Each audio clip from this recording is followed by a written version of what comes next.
Presidente, oggi una visita ad un'azienda innovativa che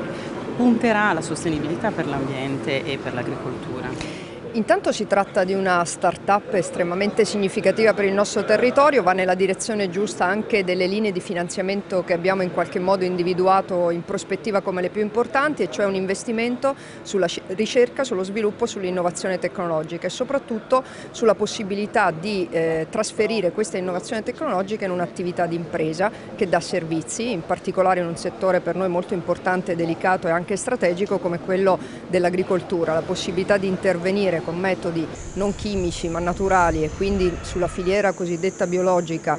interventi selettivi che possono aiutare la nostra agricoltura a migliorare, a produrre con produzione di qualità e fuori dagli schemi, ad esempio OGM. Sapete che la nostra regione è l'unica regione in Italia OGM free, e quindi questa azienda è assolutamente in linea col nostro percorso.